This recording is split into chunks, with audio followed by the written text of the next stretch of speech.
Ariana, you're the type one of this group, kind of striving Yes, to I'm feel the perfect. one. And I know Matt, you were kind of had a couple, but maybe landed on that type five energy with kind of that problem solving. Is that still where you're at? Yeah, I was in between a 5 and an 8, but the more I learned about the differences, watching your podcast and reading about the differences, the more I'm like, nah, I'm really more the 5. Okay, okay, Yeah. okay. Well, okay. And what made you say that? What makes you say that? Mainly protective of my time. Mm. So I'm doing better with my shortcomings. I can come off as short and disinterested. It is not that. But that is, um, I guess that's how I come off to some people. But again, it's sort of in that 5 gathering information mode. So, what's the efficient way to gather information is to be direct and to gather it and move on. Some people can see that as like, that guy doesn't like me at all. Which is not the Uh, case. So I think one of the powerful things about the Enneagram is that when you start to learn more about your type and you start to interact with other people and they're giving you feedback on your personality and other things like that, you start to think, yeah, I can see myself there. And then you start to learn about your strengths and your weaknesses. And for me in particular, I don't know if it's a type 5 thing or not, but I focus more on the weaknesses, and ways that I can sort of overcome them. So trying to not come off so I've been labeled as gruff.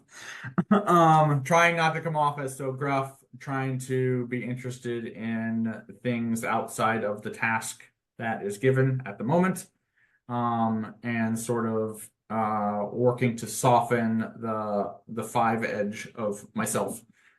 oh, that's so great. Okay, I think other fives are just really going to appreciate what you said about all of that, but especially the kind of coming off as distant or aloof sometimes.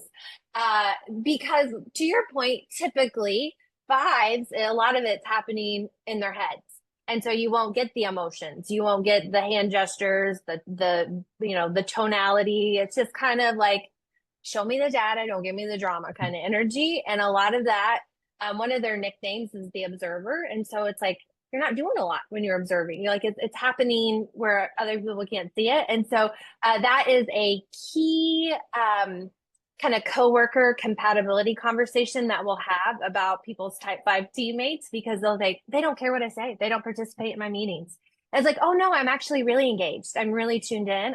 I'm taking it in and I'm listening. So it was fun to hear you call that out, Matt. Um, Ariana, what resonates with you about the type one striving to feel perfect? For me, it was never a question like it was for Matt. Like I know and feel very much that I'm pretty much a 1 through and through. I like having things buttoned up. I like knowing what is coming. I'm not great with uncertainty or not really knowing what's coming down the road, which makes it sometimes hard as a business owner. To kind of navigate that. It's nice to be with a 5 who is so steady. So yeah, I think I definitely resonate with those aspects. And also in terms of kind of our working together, I'm very much detail oriented.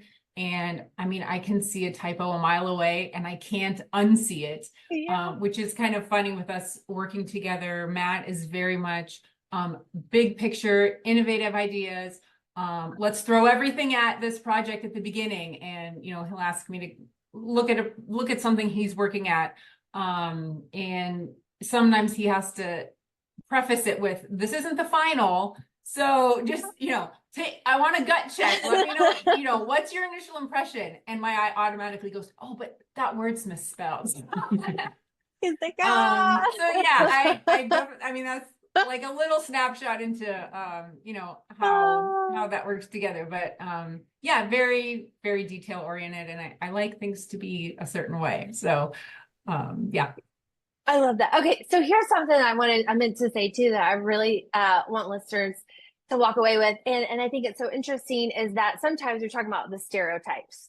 Well, sometimes the type fours get all the credit and have the stereotype as being the most creative out of all. Like they're striving to feel unique. They have the kind of this vision. Steve Jobs is sometimes kind of the real life, one of the real life leadership examples we'll talk about. And so it's like, oh, if you're creative, you must be a four, or it's going to be a lot harder for a type one who is so focused on being, perfect to be creative, or a type five. I mean, how are they going to be creative? And it's so interesting. And I love that it's like anybody can do any job. They can be great at anything. It's just more about the strategy and the way they're going to go about that thing. So I thought I wanted to call that out. So now you might have touched on this a little bit, but what do you see, or do you have anything else to add to those strengths? And I know you said we all focus on our weaknesses, I think, so you're not alone at first, but what strengths do you see that you've been able to bring in maybe from that type five energy in either kind of being a business owner, the client work you do, the communication, the strategy sessions you run, any specific examples about, oh yeah, I could see this being a strength in what we do here? Yeah, I think the five strength is that problem solving ability. So it's I know with Ariana and her being one, it's take the data at the moment, and that's her data set for the whole thing. Like you gave me criteria, I built the thing according to the criteria you gave me on day one. My mentality is things are always sort of shifting. So I'm always absorbing data. I'm always absorbing strategy. I'm always absorbing inspiration. So like we had a strategy session early on. I took that information, developed some things. We had, a first concept presentation I showed you. You gave me more input. So I'm constantly sort of evolving and navigating this stream with the data that I'm observing, which I think plays well into my type.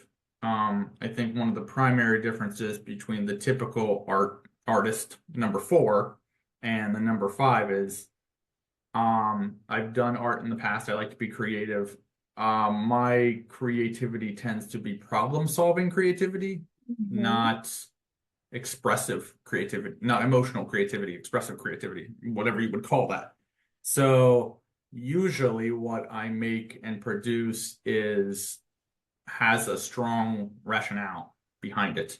And it's not, this is what I was feeling at the moment, or this is, who I'm trying to impress. It's like, no, this was what you gave me. I produced something. You gave me more information. I produced something else. And we sort of go down that path. And, I always describe it to our clients as you're going from wide all the way down to narrow. So you want to be wide at the top, and you want to constantly adjust, and your river might go this way, your river might go that way, but you want to get to eventually narrow, and it's not like a straight line from concept to final. Okay, so I want to say something, and sometimes type fives are also known as the thought leader, because of that problem solving, and it's not exactly to your point. It's like creative problem solving, not necessarily look at this unique one of a kind thing that's never been done before. So one thing that I also wanted to share, and I haven't told you this yet, is so one of the challenges for types like me, sevens, I don't know that this gets called out a lot, but we can be some hardcore people pleasers.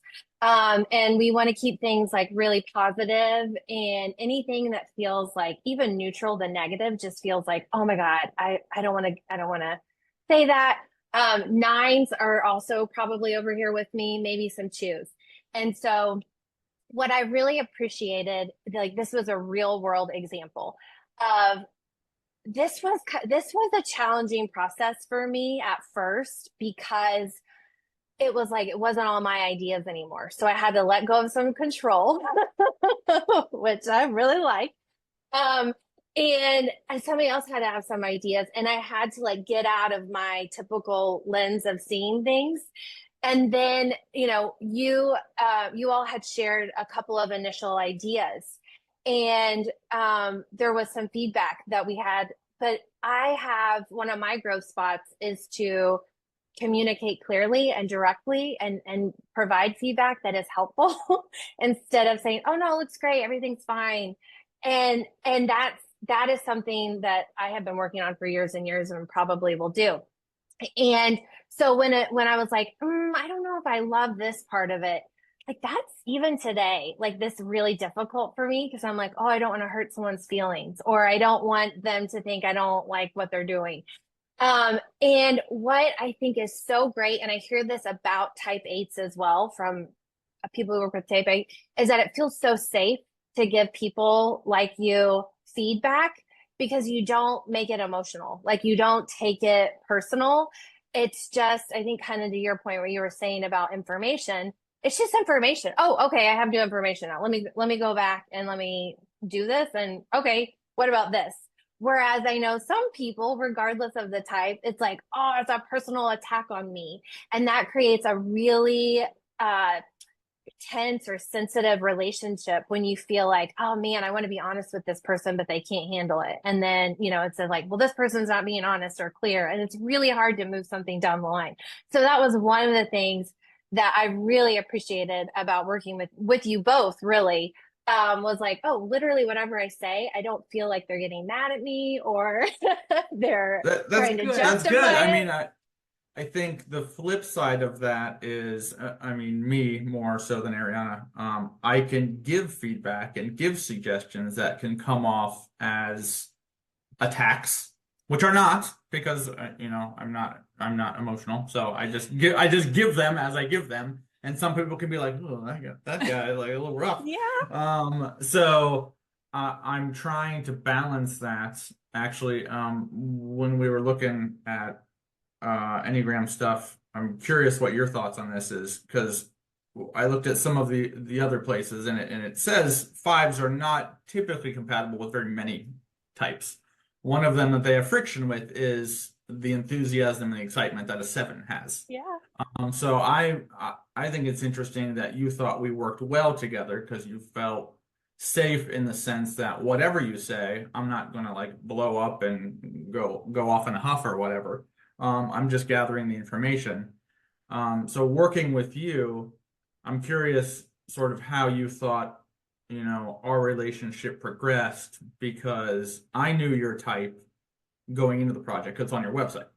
You Yeah. did not know our types going through the project. So we really resonated. Like, you have such excitement and such enthusiasm in the project, and you were very open, and you're saying that was actually difficult for you.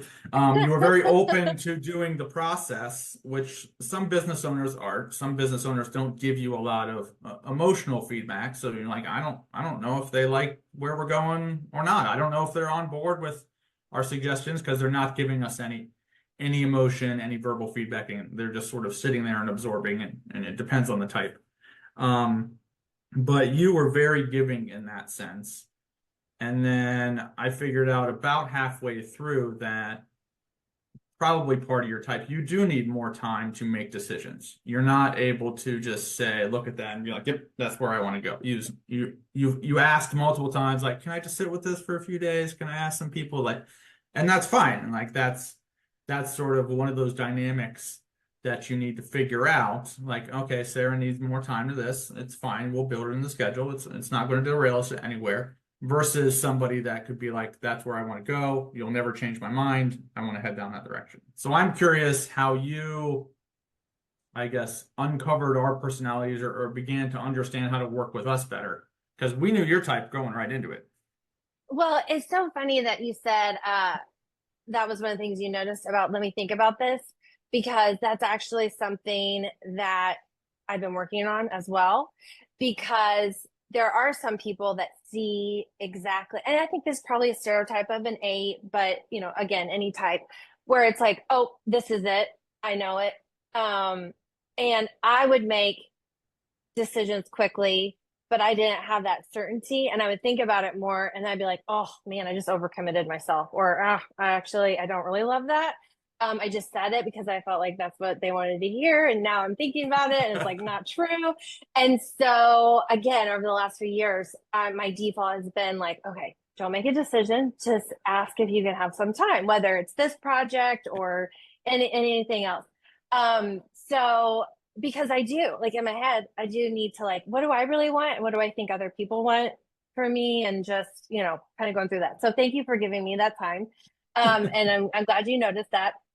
Yeah, I thought this was like a great dynamic because I really like it's really fun to work with other high energy, like 7 type of people sometimes, these enthusiasts. But sometimes we don't get a lot done because it's just all these ideas and excitement, again, sometimes stereotypes exist for a reason. And one that 7s have is all the ideas, and then something doesn't feel fun anymore or feels hard. And it's like, oh, on to the next thing. Never mind. And so I thought this was great to have kind of a plan too. That was something else that I really appreciated was your and if you go to the Ink and Craft website, like they have it's a 5-step process kind of for what it's going to be like. Research, strategy, design, or delivery, I guess 4. And for me, and each time before we went through anything, it was helpful for me to see this is where we're at. Here's the end, like just kind of having a little plot. And I'm sure other types probably like you appreciate that, but I know I also appreciated that kind of direction and we have a plan. This is where we're going because I'm like I don't know where we're going, so I'm glad you two do. So that was good. And type 5s, type 8s, like you were saying, Matt, on the flip side, and sometimes type 1s a little bit too, can have a little more direct communication and it not come across as friendly or as warm. And then it's like, oh my gosh, they're mad. Or they did not use any exclamation marks in their email. We must not be okay. Something's off. Or they didn't ask me how I was before the meeting started. So I did notice that Matt did that every time. And I was wondering, I'm like, is this natural for him? Or is this like something that he is working on and developed, being in the client-based business? So I thought it was a great kind of mix of excitement, but also, guided excitement. I think that's great to hear. I mean, I think for us, we try to be very aware that, we feel like we know what we're doing with, guiding the project and helping our clients through the process in terms of the strategy and the design. But we are also aware that, kind of to your point earlier about you have to give up control of your baby.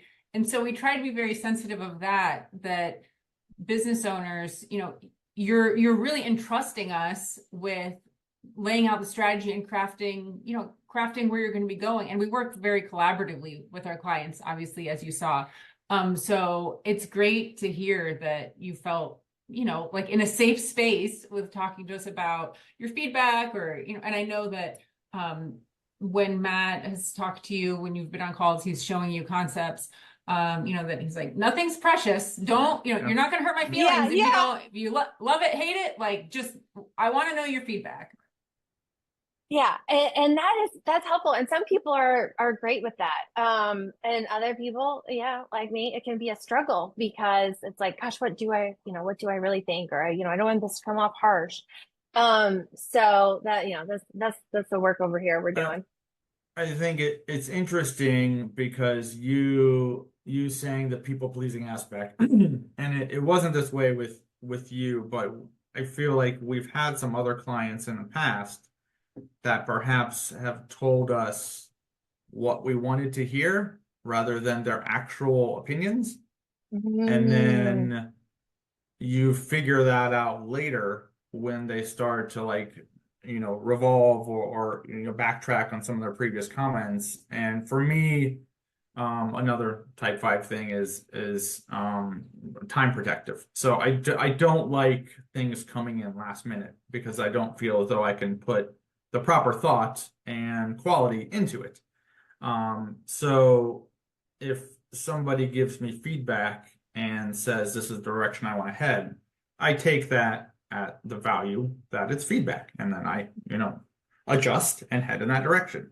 If they're telling me that because they don't want to hurt my feelings, and then I adjust for an untrue reason, it becomes frustrating later. It's like, well, I mean, what did you expect me to do with the feedback? Of course, I'm going to go in the direction that you told me to do. You're supposed to So read their mind, Matt. Don't you know that? I guess I'm not very good at that. On that Yes. weakness. I'm curious because you met Ariana a few times before you met me. Could you tell, without going through a formal typing exercise, could you tell our personality and our types just from daily interactions? Well, I wasn't surprised because I think you told me maybe it was at our strategy session 2 or 3 times after we had met, Ariana, that you identified as a type 1.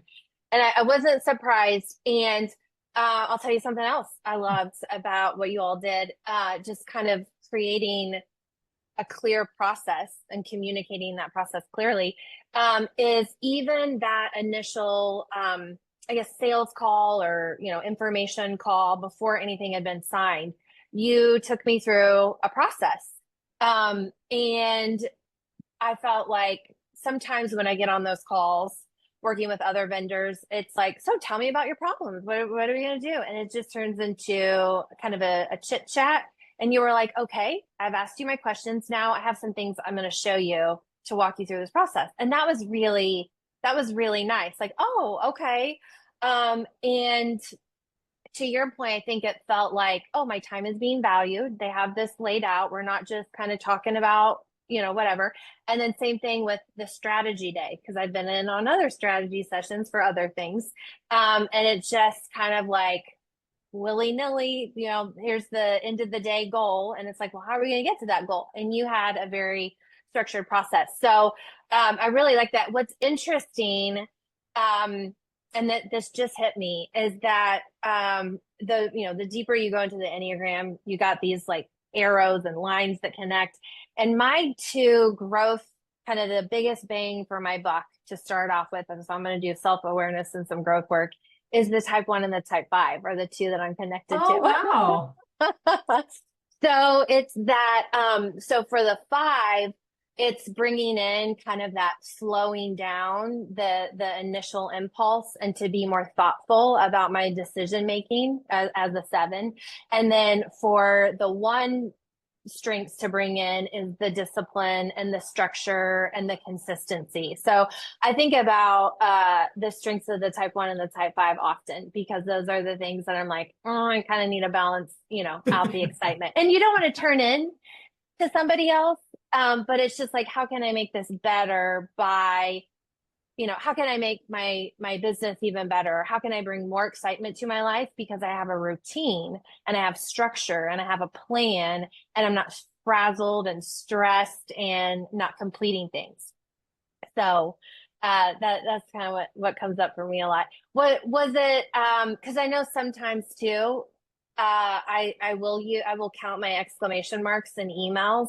And I joke about this even in my presentations. I said, listen, I'm an exclamation mark queen and I will capitalize things. I love this. exclamation mark. And I'm like, oh, let me only have 2 exclamation marks here. So, and sometimes I think my worry is like, oh, I don't want to be overwhelming, or I don't want to be too excited that I'm not taken seriously. So those are things I think about when I write my client emails, and that type of communication. But, I don't know if you were like, oh yeah, this girl, we got a 7 on our hands here. Ariana loves exclamation points. Because I feel like I resonate very much with that. And I'll write emails and same kind of thing. And I'll kind of sometimes check with Matt, like, is this too, like, same kind of thing. Is this too many exclamation points? Is this a weird way to end it? And I know that for him, his emails are like, hi, Sarah, period. And yeah. it's just, funny how, you know, you're writing an email and you don't have that kind of context of like a conversation or the nuance of your voice. So for me, I think about that in the same way you do. Whereas I know for him, like the thought of, oh, is this too gruff or is this too, you know, emotive or whatever? Like that's not even on his radar. So it's just, I completely resonate with what you're saying.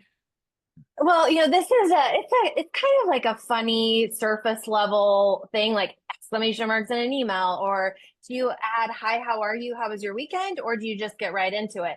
But it is a thing that time and time again is like some of the biggest ahas from our workshops, because especially if you don't work with somebody, like if I hadn't met Matt a couple times or had a couple calls and he was my coworker who worked remotely and we didn't have a lot of FaceTime or it was just in a meeting setting, I'd be like, gosh, this guy, and he might be like, this person, this woman over here is too, tone it down, And so that's why I really love having these conversations about your coworkers, because it just is like in a matter of minutes, sometimes you're like, oh my gosh, I get them now, or hopefully they get me, or, we can figure out this email thing. I'm not going to be offended. So just little things like that, regardless of your type. And sometimes gender plays into it, culture, all these things. But it's just like, okay, this is a starting point for a conversation with how should I be reading your emails, and how might I be taking them wrong? So. And I think with us being a married couple owning this business together, people a lot of times when I talk to them say, oh, I could never work with my spouse. And I think knowing each other's types, I mean, obviously we know how the other one is, for decades now, but knowing to not take, a short answer personally. It's like he's in the middle of working, Right. he's got this deadline. I just need a quick answer. So I don't need a soft, fluffy, long answer, just yes or no. And that's fine. So yeah. Yeah, I I mean, love it. where I don't know if it's struggle. I think I'm getting better because I just have more FaceTime with clients, as my role evolves. Um, Emails, I don't have a problem with. I feel like I can be warmer because I can spend time with them. I can read them a couple times and be like, yeah, that sounds good. And, that's Yeah. appropriate. Conversations sometimes, I mean, at least in my head, sometimes I just run out of things to talk about. Whereas talking to you, I don't run out of things to talk about because you take a lot of the conversation role on, because that's your personality, your excitement, your enthusiasm. Sometimes I'll be in conversations, my family has similar personality types to me. Obviously, that's probably pretty common. So I mean, sometimes we'll just get to the end and be like, well, guess that's the end, and we'll just hang up. It's like we Well, run out of things to talk about. Like we went through our list and we're good. So I feel like I'm better written than I am spoken. Especially in dynamic conversations like what we have, and I'm trying to put myself out there and be better at it, but understanding that my type is to observe and gather information, and when I feel as though that tap has run dry, then I'm like, all right, cool, we good? We have this family joke, and I don't know if it has to do with the Enneagram or not, but whenever we're just like done with a gathering, I don't know if it's a Midwest thing. We were also talking about that. We'll just be like, well, I guess Yep. it's time to go. So we just ended my 40th dinner on a well. So that's good. Okay, so I think listeners will really appreciate this, because these are dynamics, these are situations that happen all the time. I hear about these scenarios, and so I'm so glad we kind of had a candid conversation about our types. Briefly talking about the work that we did with Enneagram MBA. So I haven't really. Speaking of being structured and having a plan, I am a little bit behind on my rollout of the new look and how we're going to do this. And so this podcast was, I thought, a fun way to kind of meet the people behind the rebrand and just to share a couple of things that we did and why. So Ariana, you were talking about why people reach out to you. And I will say, those are pretty much the reasons why I reached out to you was, okay, I know this isn't kind of out of my wheelhouse now. And I'm just kind of ready for a look that matches some of the clients that we are working with as we grow, as we build the team, as we expand our offerings, as we work with larger organizations. It's just time to kind of have a look that matches the what did I say? The glow up. It's time for a little glow up. And I was there, so I know, but I'm wondering if we could talk a little bit about how you approach your strategy sessions for, without revealing any trade secrets, for things that you kind of asked, that we talked about, that you were able to pull out that type of information needed to create a new look.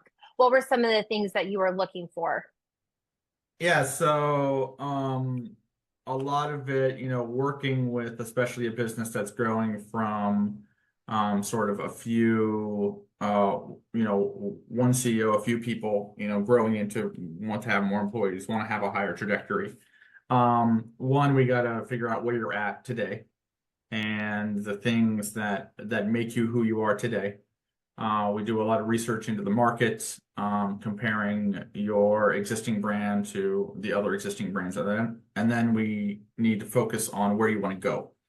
So for you, I think one of the really key takeaways is, with your focus on business and coworker dynamics, it takes away some of the softer Enneagram stuff that a lot of other people talk about, because they're talking about spousal relationships or interpersonal relationships or other things like that. So with your focus on business, it's about coworker dynamics, where you obviously don't know your coworker as well as you know your spouse. So what we were finding in the market is that most of the other companies that were focused on Enneagram for work were very serious. Like, they were very targeting the CEO, and they're very, sort of hard driving, and it's all about do this and be buttoned up and blah, blah, blah. And their looks tended to be sort of drab and gray and like, real sort of like business serious. That is not you. That is not your personality. And it's not sort of the offering that you have to your customers. So what you wanted to represent in your brand is, you wanted to present excitement. You wanted to present the enthusiasm that you have. You wanted to showcase that you can help people of diverse backgrounds, diverse races, diverse economics.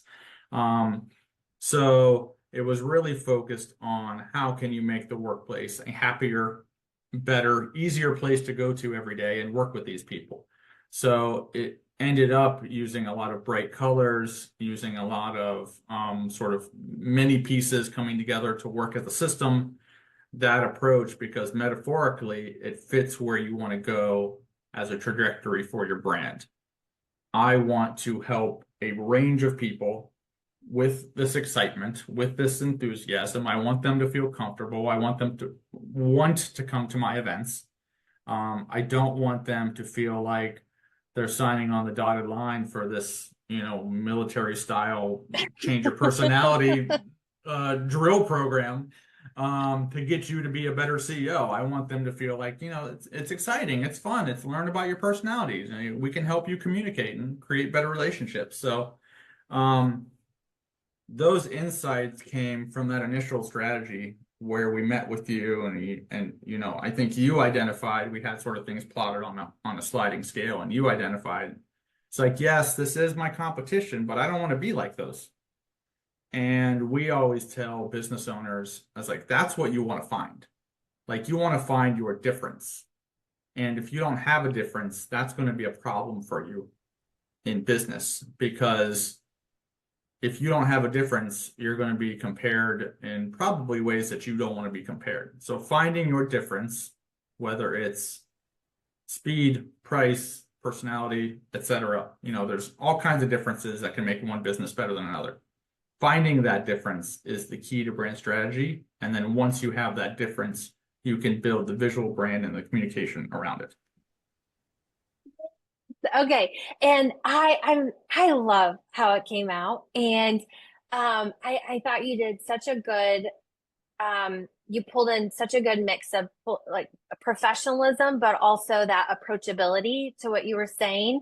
Because you're right, there's kind of two extremes, and we wanted to I guess kind of pull in the best of both of those, but then also kind of put that fun piece in there, because that's the feedback that we get a lot of times. And over, there's something about oh, this ended up being way less painful than I thought it was going to be. Or like, this ended up being way more fun. I thought this was going to drag on. And it was a day that was used to kind of bring everybody up rather than tell us about all of our weaknesses and, how we're just terrible at what we do. And so I love hearing that feedback, because that's exactly our intention going into every single workshop. And we specifically use the word overused strengths versus weaknesses, because it's just, you got just dialed it up too high. That communication, whether it's the enthusiasm or direct communication, you've dialed up too much.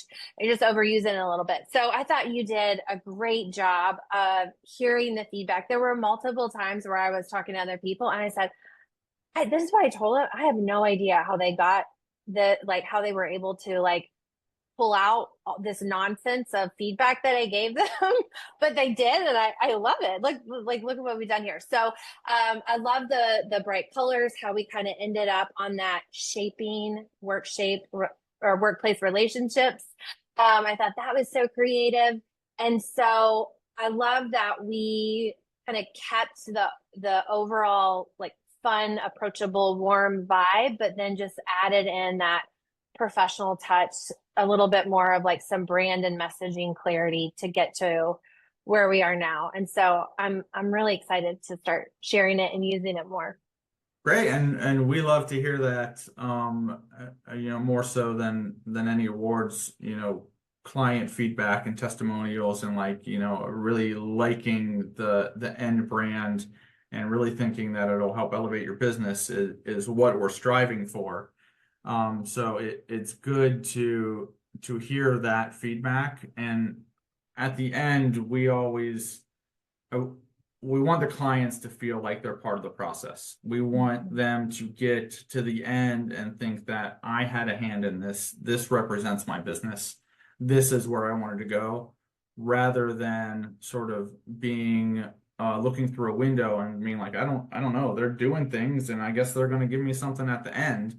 That's not our style. Our style is very collaborative, and we want you to feel part of the process so that at the end, you end up with the thing that you wanted, that you think will be best for your business. There's nothing that we can do to become an expert in your business as much as you are. And that's how it is for all of our clients. So we need to work collaboratively to get the best result at the end. Amen to that. Yes, I definitely felt like it was collaborative. And you're right, there are some projects where it's just okay, I guess we'll see in 6 months, see where we're at. And it definitely wasn't like that. So it's been a wonderful experience. And we're gonna let listeners who maybe they're need to hire some consulting, or maybe they're running their own business, can find out more about you. I'm going to kind of put you on the spot with this one. And so it's okay if you don't have an immediate answer. But one of the questions, a lot of times, I'll work with marketing groups or sales groups, or kind of some of the front line who's more client facing. And they'll always say, gosh, how could I use this with my clients, even if I even if they haven't taken the Enneagram assessment. So I can add on some things, but do you have, from just kind of your real world experience with our project, is there anything, advice or additional insights that you would share? And maybe it's just even knowing your own style to other kind of customer facing employees who are like, how could I use this in real life with clients? I think for me, because I am so client facing, that the Enneagram has helped me twofold. One, in terms of the introspection and knowing what my tendencies are and how I can come off, and in terms of like the perfection and the rigidity, to loosen up a bit and appreciate that there are all of these other types that have their own lens that they're looking at the world through, I think is really helpful. And to understand that it's not just my way or the highway. Yeah. It's my way in my own head. And I can, kind of open that up and soften that, but also to understand that every person that I'm interacting with, every business owner, every vendor, I don't know coming in what their type is, what their number is, what their main motivations are. So just being sensitive to that and aware of just being aware of the different motivations and the different lens that everybody else is viewing the world through, I think is really helpful through the knowledge of the Enneagram. Yeah, and I would add on that you don't know initially, you don't know the types of people that you're meeting, but you know yourself. So you can use the Enneagram to know these are my strengths, these are my weaknesses, these are things that I need to work on. For me, it's like, be more outwardly warm to people. But as you learn and you interact with people, then you can start to think, okay, what are their motivations? And for me, it's probably a type 5 thing. Like I'll just come out and ask, like, what's your goal? What's your goal for this rebrand? What's your goal for this new website? And I think just being inquisitive and asking those questions can get you down the road and be like, okay, maybe their goal isn't, higher revenue. Maybe their goal is to retain more employees. You can have lots of different goals. Don't infer those goals. Just ask your client. You can ask it in your own way, depending on what your type is. Ask them because they know you, they know them, and you sort of have to match make and meet in the middle. And one thing I would add to that, Matt, in terms of kind of knowing yourself, for me, I know that it is not always the most helpful thing to point out the mistakes. People don't always warm to that right away and say, thank you for pointing out my typo. So for me, introspectively, to kind of muzzle that a little bit and be open to what the other person is saying or doing or trying to communicate without immediately trying to be helpful and and point out things that are could be corrected. Yeah, we have a joke where Ariana will say, like, should I mention this or should I point that out? I was like, did they ask for your feedback? No, like, then they probably don't want it. That's a good practical tip for once, and some of the rest of us. So that's a good life lesson there. Oh, that's hilarious. Well, sometimes when I ask for feedback after a presentation, I will get a disclaimer sometimes from a type 1. I know I'm a type 1 and I just hate saying this, but you had a typo on page 6 or slide 6, or like, I hate to be the stereotype. So I'm like, well, it is helpful. That, to your point, it's just kind of dialing it in, like all of our strengths. So, well, I appreciate you both being here, giving up your some time to share your experience, to talk a little bit about the Enneagram. For anybody else who might be looking for either kind of they're ready to launch their own business or they're looking for a glow up themselves, where's the best place to learn more about Ink and Craft? Yeah, you can find all information about us and case studies and how to contact us. Our website is probably the best place to find that out. It's inkandcraft.com. Okay. And then for those of you on social media, LinkedIn, Instagram specifically, I know that you also did a really fun pizza project that I think is Yes. the latest project. Yeah, so you can we post pictures of our work all the time on our Instagram, which is Ink and Craft on Instagram, and we just launched a pizza brand, a pizza shop that's going to open up here soon. It's supposed to be in November, so pretty soon. And they're getting ready and they're excited about it. So yeah, we love to help small businesses. That's one of the areas that we think we can make a really big impact, because small businesses are ready to get out there and ready to move, and you can make a ton of change in a small business with just a little bit of focus and some strategy and some glow up visuals. Yeah, you don't have all the red tape that I know sometimes can exist. The bigger you get, the more that you'll have. So, and then hopefully the Enneagram MBA will be up there soon. So definitely Yes. Absolutely. find them. And if you related to anything that either one of them said about the type 5 or the type 1, I know that guests love it when you share a funny line or that they said or something you can relate to. So definitely get in touch with them, let them know. And then obviously if you're looking for some brand strategy. So Ariana, Matt, thank you so much for being here. Thank you for all the work that you have done. And maybe more to come here with Enneagram MBA. So I appreciate Awesome. it. And we'll see you over on Instagram, I guess. This was Sounds fun. good. Thank you, Thanks, Sarah. Sarah.